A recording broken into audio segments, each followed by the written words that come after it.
Presiden Joko Widodo menginstruksikan jajarannya untuk segera mengambil langkah tanggap darurat bencana erupsi Semeru. Pelayanan kesehatan dan penyediaan logistik bagi korban pengungsi juga menjadi fokus dalam penanganan pasca bencana.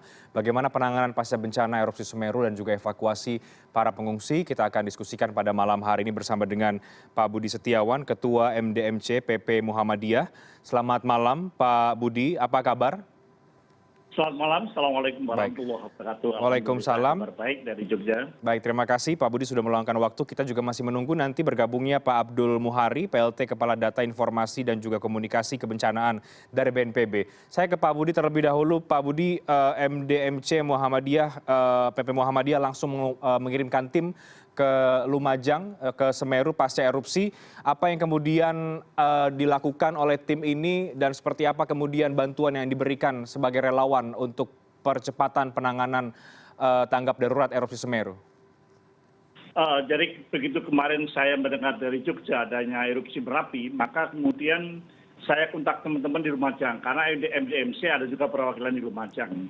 Saya kira minta mereka untuk mendirikan poskor sementara, pos koordinasi, dan kemudian sebagian langsung naik ke lokasi kejadian bersama BPBD dan relawan yang lain untuk melakukan kaji cepat.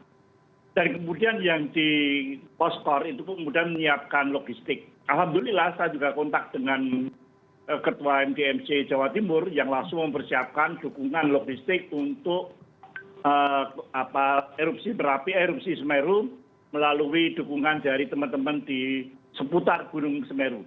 Jadi artinya ada beberapa kabupaten yang memang MDMC di sana selalu siap, maka mereka mengirimkan bantuannya, baik personel maupun logistik. Dari tingkat pusat pun, alhamdulillah sore ini kita sudah membuatkan mobil dapur umum agar bisa membackup baik relawan maupun para korban yang mengungsi. Dan kemudian jadi menarik, kami juga kebetulan kami masih punya logistik COVID. Maka karena sekarang ini masih pandemi COVID, kami menyatakan ini multi hazard. Oleh karena relawan yang kami kirimkan harus tetap menjaga protokol kesehatan. Kami kirimkan sore ini ada sekitar 12.000 sampai 15.000 masker, hand sanitizer, sarung tangan, dan beberapa yang lain yang memang itu jangan sampai kemudian ada hazard tambahan daripada hazard yang sudah merupakan ancaman yang serius dari erupsi Gunung Semeru. Oke. Itu yang sementara kita siapkan. Baik Pak Budi. Di luar logistik berkaitan dengan COVID, logistik yang kemudian juga diberikan kepada para korban langsung seperti apa? Apa saja bentuknya, Pak? Jadi kalau yang kita mengirim juga family kit dari kesiapan peralatan rumah tangga, kebutuhan seperti selimut, alas tidur, perlengkapan mandi, ini kita kirimkan. Kita bulan punya siap ada 400 paket dari target 1.400 ini kita kirimkan malam ini, malam kita berangkatkan. Karena memang gudang MDMC berpusat di Jogja, maka kemudian malam ini kita kirimkan 400 unit tersebut bersama peralatan-peralatan medis. Alhamdulillah tim IMT, Emergency Medical Team dari MDMC yang malam ini sudah standby di lokasi. Kita mendapatkan dukungan dari berbagai rumah sakit Muhammadiyah di seputar Jawa Timur, dari Blitar, dari Malang sendiri, dari Sidoarjo, semuanya terkoordinasikan untuk membantu tim kesehatan. Dan dari pusat kesehatan, Kemenkes kemarin sudah kontak kami untuk bisa berkoordinasi. Karena kebetulan tim IMT dari MDMC memang punya hubungan baik dengan Kemenkes, sehingga pelaksanaan kegiatan kita koordinasikan dengan Kemenkes. Sementara yang di lapangan itu saja dengan dinas kesehatan yang berada di lapangan. Okay. Ini yang sudah kita siapkan. Karena kebutuhan melihat hari ini sudah 14 meninggal karena luka bakar, maka tim IMT kesehatan yang dikirimkan memang bersifat spesifik. Karena mereka terdiri dari teman-teman medis yang punya pengalaman di lapangan dan mengerti betul apa itu luka bakar. Okay. Dan kemudian yang kedua, yang untuk para pengungsi, kita sudah agak mengerti lah. Kalau 3 hari pengungsian maka akan muncul penyakit-penyakit ikutan seperti ispa. Karena suasana di pengungsian tentu dari segi higienitas dan kesehatan kurang memenuhi syarat, maka kami menyiapkan tim IMT itu berupa yang bisa mendampingi para pengungsi untuk menjaga kesehatannya. Terlebih sekarang masih dalam status pandemi. Oke, baik Pak Budi, dari hasil laporan tim MDMC di Lumajang khususnya atau relawan yang kemudian terjun langsung saat ini sudah ada di lokasi bersama dengan para pengungsi atau mungkin ikut membantu pencarian. Apa kondisi pengungsi seperti apa dari hasil laporan yang Anda dengar, Anda dapatkan? Apa kemudian tantangan dan kendala dalam membantu evakuasi kali ini? Ada sesuatu yang menarik bagi kami, koordinasi. Ya. Selalu menjadi koordinasi di masalah yang kadang-kadang kurang bisa cepat untuk bisa kita lakukan. Saya yakin masyarakat Indonesia, para relawan, pengen semuanya membantu. Pemerintah juga sudah menyiapkan sedemikian rupa. Tetapi kadang-kadang kemudian data, maka malam ini datang Pak Abdul Muhari nanti bisa memberikan data yang sangat lengkap, dan itu menjadi kepentingan agar kemudian data itu terbagi. Kami terus mengupdate data di lapangan agar kemudian distribusi logistik kepada para pengungsi, juga kepada para relawan, jangan terabaikan. Ini menjadi sesuatu yang penting, karena relawan bagi kami adalah sangat bernilai, karena mereka harus bekerja dengan berlebih. Maka logistik untuk relawan itu kami siapkan, tentu logistik kepada para pengungsi yang ada di lapangan, dan kemudian logistik kepada nakes yang menangani mereka yang memang mendapatkan luka-luka serius karena luka bakar ya, spesifik di Semeru itu mirip di Merapi. Pengalaman Merapi 2010 kami gunakan untuk penanganan di Semeru ini. Kira-kira seperti itu.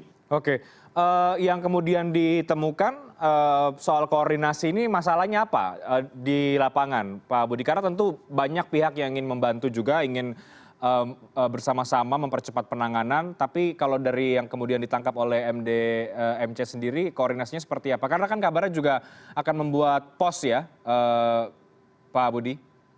Ya, jadi begini, sebetulnya sudah menjadi ketentuan bagi setiap relawan yang akan ke lapangan harus lapor pada des relawan. Kami juga seperti itu. Ini kadang-kadang, mohon maaf, ada beberapa relawan, bahkan juga kadang-kadang ada anggota kami yang tidak terdaftar langsung nyelonong ke lapangan. Ini kadang merepotkan. Maka saya sangat berharap nanti dari pihak BNPB maupun Satgas yang ada di lokasi untuk betul-betul menertibkan para relawan agar semuanya terkoordinasi. Data sudah dikirim online untuk kemudian kita mengisi. Relawan yang akan datang ke lapangan harus mengisi list itu. Tetapi kami masih melihat belum semuanya aktif untuk kemudian mengisi list tersebut, sehingga data di Satgas tidak kemudian bisa terbagi para relawan dengan baik. Beberapa pos pengungsian yang sudah kami dapatkan, memang kami tidak akan mengampu semuanya. Tapi menjadi penting tentu saja bagi Satgas, mungkin BNPB atau siapapun yang mengomandani ini, membagi para relawan. Kalau MDMC datang mungkin di pos pengungsian mana, tidak harus kemudian, sehingga dengan demikian setiap pos pengungsian selain logistik, maka kalau sudah hari ketiga keempat, kami akan mempersiapkan tim psikososial yang akan mendampingi para pengungsi tersebut agar kemudian tidak jenuh dan jemu di lapangan ini. Kan hari-hari pertama semuanya masih bersebat emergensi untuk kesehatan dan logistik makanan. Tapi kalau dari ketiga harus sudah ada tim psikologi, dan alhamdulillah dari beberapa perguruan tinggi Muhammadiyah sudah menyatakan siap untuk dikirim di lapangan. Oke, sudah bergabung juga Pak Abdul Muhari, PLT Kepala Data Informasi dan Komunikasi Kebencanaan BNPB. Selamat malam Pak Abdul Muhari, apa kabar? Selamat malam Mas Renhat, kabar baik. Selamat malam Pak Budi. Selamat malam Pak Muhari, alhamdulillah. Ya. Saya ke Pak Muhari. Pak Abdul Muhari, setelah hari ini kita tahu Kepala BNPB juga langsung meninjau lokasi, ada Menko PMK juga hadir. Lalu sekarang apa yang tengah menjadi fokus utama dalam tanggap darurat dan juga penanganan utama setelah erupsi Semeru ini, Pak Muhari? Iya, hingga hari kedua pasca erupsi Semeru, tentu saja fokus dan prioritas dari tim di lapangan yang juga dipastikan oleh Bapak Kepala BNPB beserta Bapak Menko PMK tadi adalah penyelamatan jiwa. Artinya fokus pada pencarian dan penyelamatan masih kita prioritaskan, berjalan paralel dengan penanganan pengungsi, berjalan paralel dengan penanganan masyarakat terdampak yang saat ini ada di pengungsian. Kebutuhan logistik sudah didorong oleh sekian banyak lembaga, mulai dari pemerintahan, lembaga donor, masyarakat, dan lain-lain. Kita akan pastikan distribusinya sampai pada benar-benar diterima oleh masyarakat terdampak. Yang kedua, tadi Bapak Kepala BNPB sudah menyampaikan dan juga diulangi oleh Ibu Gubernur bahwa malam ini harus terbentuk satu posko terpadu. Karena sangat penting untuk pengorganisasian pekerjaan di lapangan, baik itu untuk tindak darurat maupun distribusi logistik maupun penanganan pengungsi, baik dalam fase darurat saat ini meskipun pada fase-fase berikutnya, ketersediaan satu posko darurat di mana semua lembaga, semua entitas, semua kelompok yang terlibat dalam proses penyelenggaraan penanggulangan bencana ini bisa duduk bersama di satu tempat hingga koordinasi, konsolidasi data dan giat yang dilakukan oleh tiap-tiap lembaga bisa lebih baik. Oke, baik Pak Abdul Muhari, untuk pencarian evakuasi korban tentu adalah bagian dari upaya penyelamatan juga. Apakah kemudian sudah masuk data-datanya berapa orang yang kemudian hilang atau belum ditemukan? Karena kan yang sampai malam ini 14 orang nyatakan meninggal dunia ya Pak. Artinya apakah jumlah ini juga bisa kemudian akan bertambah dan upaya proses pencarian akan seperti apa gambarannya? Ya, dari data yang kami dapatkan, informasi yang diterima oleh Pusdalop BNPB maupun yang disampaikan oleh Bapak Kepala BNPB, Letjen TNI Suharyanto langsung dari lokasi. Memang saat ini korban meninggal yang sudah terkonfirmasi itu ada 14 orang, kemudian ada 5 diantaranya yang masih belum teridentifikasi, kami belum mendapatkan identitas korban. Kemudian masih ada 9 orang yang masih dalam validasi data status. Apakah hilang, apakah meninggal, ini masih kita tunggu informasi dari lapangan. Terkait dengan apakah masih ada korban lain, tentu saja kalau ditanya kepada kami berharapnya tidak. Tapi tentu saja proses pencarian dari laporan anggota keluarga yang menyatakan masih ada anggota keluarga yang hilang tentunya difokuskan kepada lokasi-lokasi di mana terakhir anggota keluarga tersebut diinformasikan. Oke, baik Pak Muhari, beberapa saat yang lalu koresponden kami juga melaporkan dari tempat pengungsian ya bahwa ternyata masih banyak masyarakat atau warga yang memilih untuk bertahan di rumah mereka, jadi agak sulit untuk kemudian mengajak ke pengungsian. Nah, ini bagaimana soal masyarakat yang kemudian masih memilih untuk bertahan di rumah? Tantangan tersendiri pasti, tapi bagaimana upaya persuasi dilakukan, Pak? Ya, sejak pagi tadi memang khususnya di lokasi yang terdampak paling parah itu akses mulai dibatasi oleh personil TNI Polri karena mengingat aktivitas vulkanik dari Meru beberapa kali terpantau dan menyebabkan juga aktivitas pencarian korban terhenti beberapa saat. Kemudian juga cuaca ada hujan yang memungkinkan adanya collateral hazard, adanya bahaya ikutan ketika hujan turun di lokasi lahar yang masih panas. Nah, ini benar-benar kita waspadai dan kita sampaikan kepada masyarakat. Tentu saja personil TNI Polri di lapangan membatasi dalam tugasnya membatasi akses masyarakat, tidak bermaksud untuk apa-apa selain menjamin keselamatan masyarakat. Kita harapkan kerjasama dari masyarakat juga untuk tidak kembali dulu ke lokasi yang sudah disampaikan sebagai lokasi terdampak bahaya. Ini sangat penting karena memang kita memahami ada kebutuhan-kebutuhan masyarakat untuk mengambil dokumen-dokumen, barang-barang yang dianggap perlu untuk diamankan, tapi bagi mereka yang mungkin rumahnya berada pada lokasi terdampak guguran awan panas, ini benar-benar kita harapkan bisa menahan diri dulu supaya tidak kembali ke lokasi terdampak.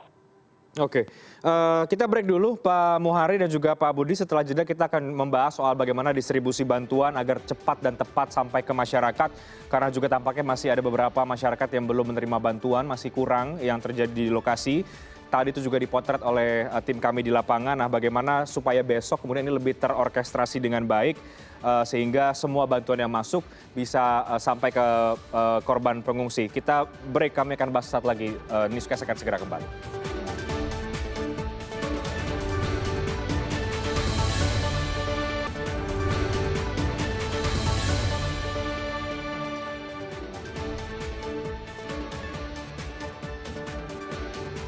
Ya, Anda kembali bersama kami di Newscast. Saya akan langsung ke Pak Abdul Muhari. Pak Muhari, tadi kita sudah banyak bahas ya bahwa logistik datang dari banyak lembaga, baik dari pemerintah dan juga non-pemerintah, juga mungkin dari rekan-rekan MDM CPP Muhammadiyah yang juga sudah hadir di lokasi langsung juga dengan ada bantuan yang diberikan.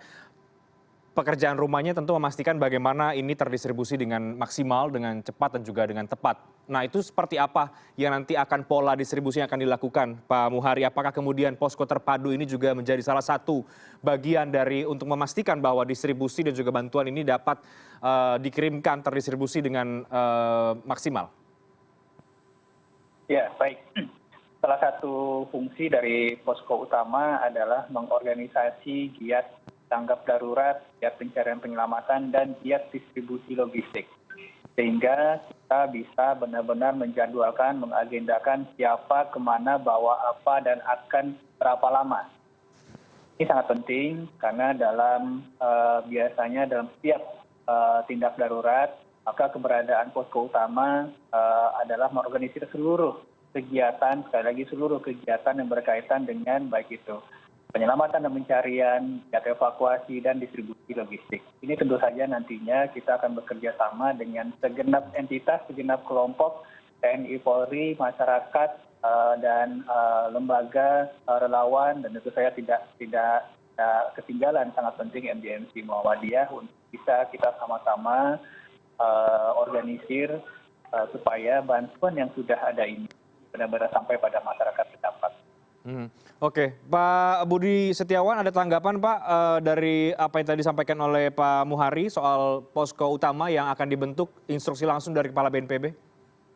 Terima kasih. Jadi sebagai disampaikan Pak Muhari, jadi sangat penting posko utama atau posko terpadu itu kemudian mendata pengungsi, juga mendata relawan. Dan kemampuan mereka tadi sudah disampaikan juga berapa lama. Insya Allah MDMC tadi target awal itu sampai 4 Januari.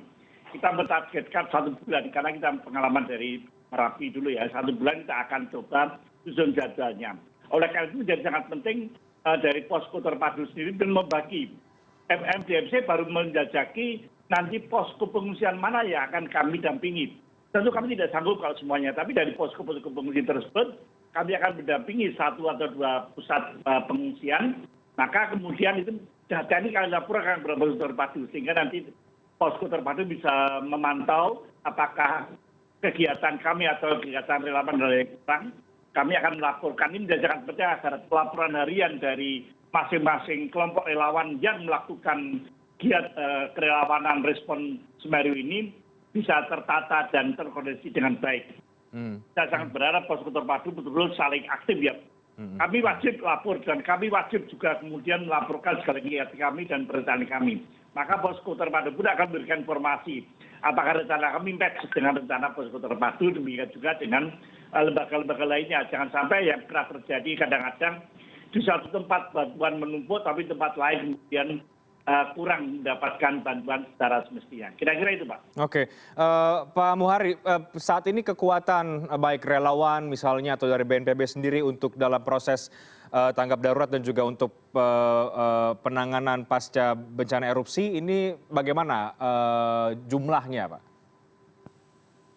Ya, untuk kekuatan sendiri, untuk kegiatan pencarian dan penyelamatan dan juga kegiatan mendukung evakuasi dan penanganan pengungsi, BNPB didukung oleh TNI Polri. Tadi siang Panglima TNI sudah berkunjung dan sejak tadi malam 3 satuan setingkat kompi dari Kodam 5 Brawijaya sudah digeser ke Lumajang untuk mendukung giat pencarian dan penyelamatan dan hal-hal yang terkait dengan tanggap darurat. Juga untuk alat berat juga sudah didukung oleh Batalion 527 Korem di Lumajang, sehingga kami rasa didukung oleh relawan, ada PMI, ada Basnas, ada NDMC. Kita harapkan ini sementara bisa melengkapi tenaga yang kita butuhkan di lapangan.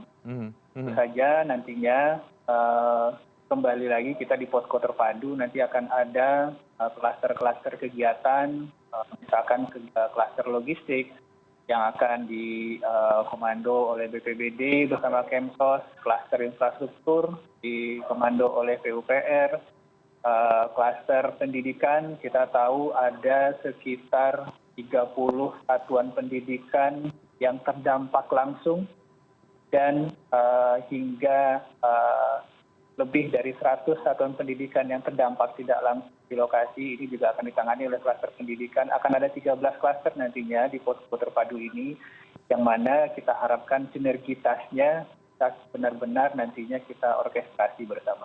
Oke, apakah itu kemudian akan dibentuk besok langsung Pak Muhari atau ada beberapa waktu lagi soal posko terpadu ini, posko utama ini?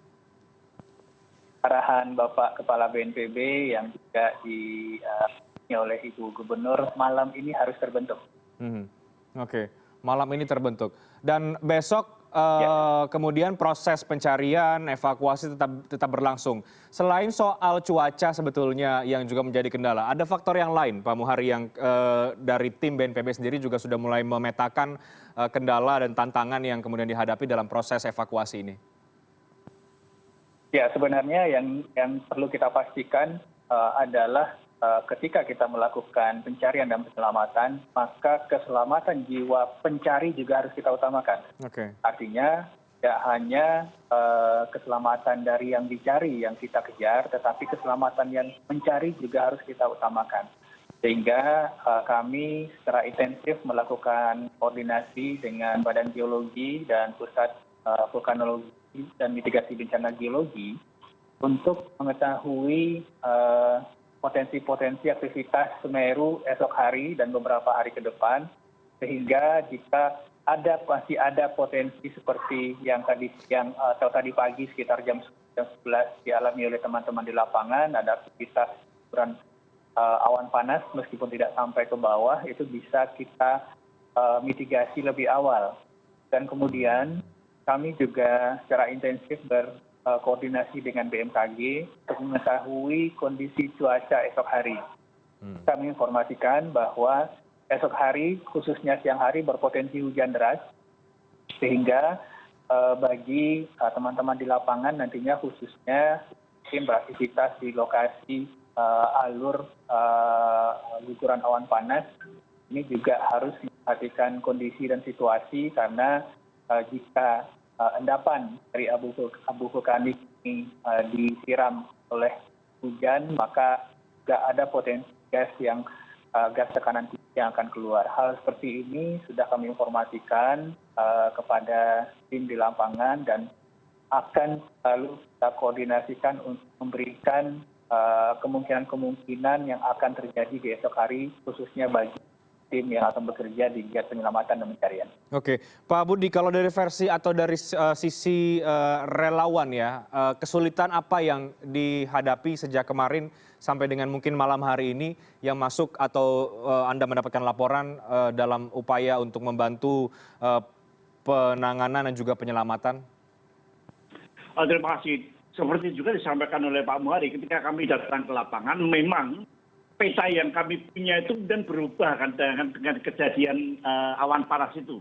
Sehingga kami agak kesulitan kemudian mendata masing-masing titik dari para penduduk yang terdampak awan panas. Oleh karena itulah kemudian kami juga berkoordinasi dengan BPBD waktu yang sore pertama itu untuk kemudian mencari titik lokasi.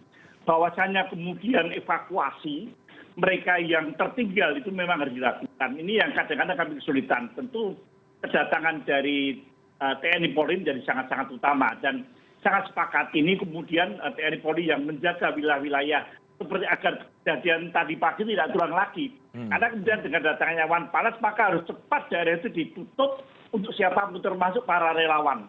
Jadi kami kadang-kadang terlambat mengetahui bahwasannya daerah yang terus. Oleh karena itu saya terima kasih sesungguhnya pada TNI Polri yang kemudian menjaga wilayah-wilayah tertentu yang kemudian memang restrik, nggak boleh dimasuki orang lain, karena saat itu sedang kemungkinan terjadi awan panas sebagaimana diinformasikan. Dan informasi dari Pusat Vulkanologi ini dan mitigasi ini menjadi sangat perlu terus disampaikan kepada para relawan yang bermaksud membantu.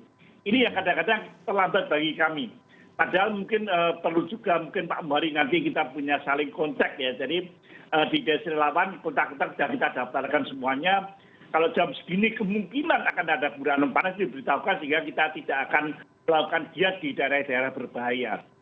Kira-kira begitu, Pak. Ya, ya. Jadi keselamatan para relawan, keselamatan tim juga ini menjadi faktor yang penting yang juga harus diperhatikan dalam upaya. Kita semuanya sepakat kalau itu ya. Oke. Jadi menurut Pak Budi, kalau kemudian kita tarik benang merahnya dalam upaya penyelamatan penanganan dalam evakuasi ini di tengah kemudian juga banyak yang yang ingin berkontribusi, apa yang kemudian penting di sini? Koordinasikah atau ada hal yang lain? Jadi koordinasi itu penting dan informasi. Informasi bahwa daerah-daerah ini listrik nggak boleh dimasuki karena masih kemungkinan awan panas akan turun. Dan ini harus diinformasikan.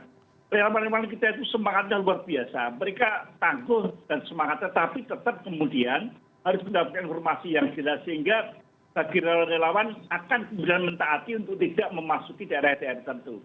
Karena memang, mohon maaf, kadang-kadang kan para relawan dengan kegagalannya ingin membantu dan mereka orang-orang tangguh berani. Tetapi kemudian ketika itu membahayakan, jadi kita harus juga menjaga diri.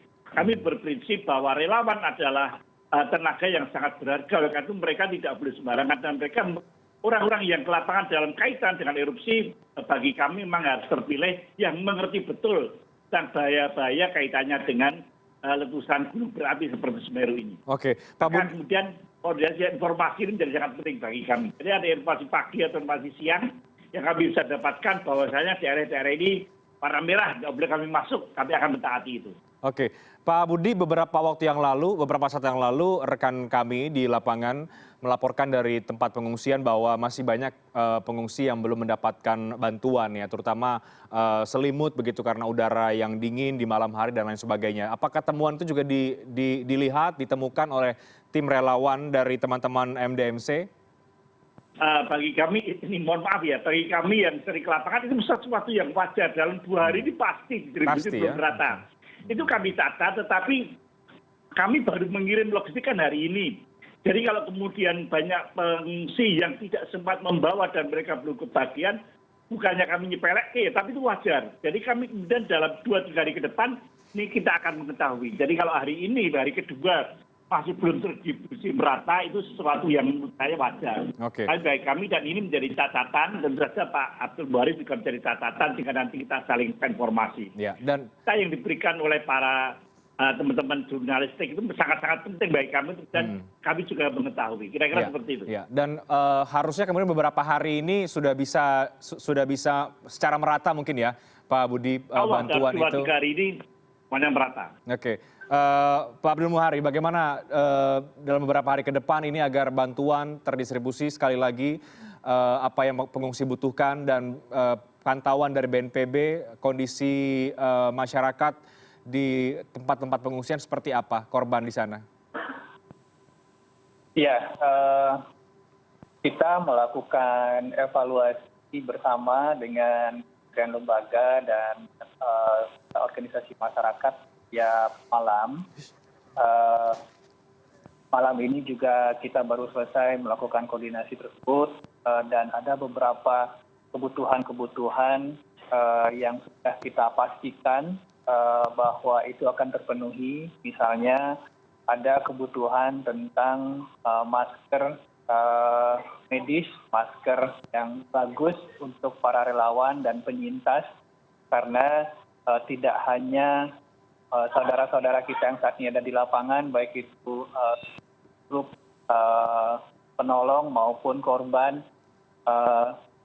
berpotensi terdampak abu vulkanik, tetapi juga jangan lupa kita masih pada periode pandemi. Jadi ini juga menjadi perhatian BNPB bagaimana seminimal-minimalnya masyarakat yang mungkin kita akan agak kesulitan untuk menjaga jarak meskipun dari sisi lain persediaan sanitizer dan lain-lain sudah dilengkapi oleh BNPB, BM, dan tentu saja nanti MDMC dan organisasi lain.